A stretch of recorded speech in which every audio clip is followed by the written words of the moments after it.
Beef masala dosa കഴിച്ചിട്ടുണ്ടോ? ഇല്ലെങ്കിൽ ഇതൊന്ന് ട്രൈ ചെയ്ത് നോക്കണേ. ആദ്യം ഒരു കടായി ചൂടാക്കി അതിലേക്ക് എണ്ണ ഒഴിച്ചു കൊടുക്കാം. ഇനി ഇതിലേക്ക് ഇഞ്ചി വെളുത്തുള്ളി പേസ്റ്റും സവാള നീളത്തിൽ അരിഞ്ഞതും ചേർത്ത് കൊടുക്കണം. കുറച്ച് ഉപ്പും കൂടെ ചേർത്തിട്ട് സവാള നന്നായിട്ട് വഴറ്റിയെടുക്കാം. ഇനി ഇതിലേക്ക് എരിവിന് ആവശ്യത്തിനുള്ള പച്ചമുളക് അരിഞ്ഞതും കുറച്ച് കറിവേപ്പിലയും കൂടെ ചേർത്ത് കൊടുക്കാം. ഒരു മീഡിയം വലുപ്പത്തിലുള്ള തക്കാളി അരിഞ്ഞതും കൂടെ ചേർത്തിട്ട് നന്നായിട്ട് വഴറ്റിയെടുക്കാം.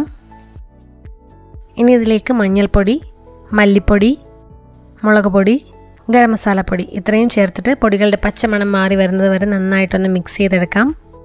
ഇനി ഇതിലേക്ക് 2 മീഡിയം വലുപ്പത്തിലുള്ള കിഴങ്ങ് വലിയ കഷ്ണങ്ങളായിട്ട് അരിഞ്ഞിട്ട് ചേർത്ത് കൊടുക്കാം.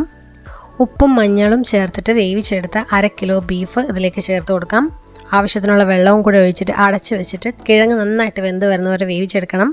കിഴങ്ങ് നല്ലതുപോലെ വെന്ത് വന്നതിന് ശേഷം തുറന്ന് വെച്ചിട്ട് അതിൻ്റെ വെള്ളം നന്നായിട്ട് വറ്റിച്ചെടുക്കണം.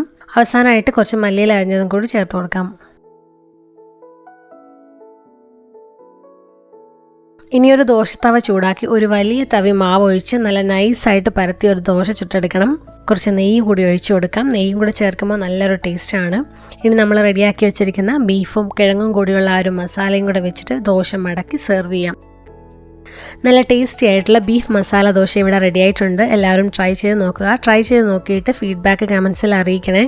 ഇനി പുതിയ റെസിപ്പിയായിട്ട് വീണ്ടും കാണാം. Thank you for watching. By.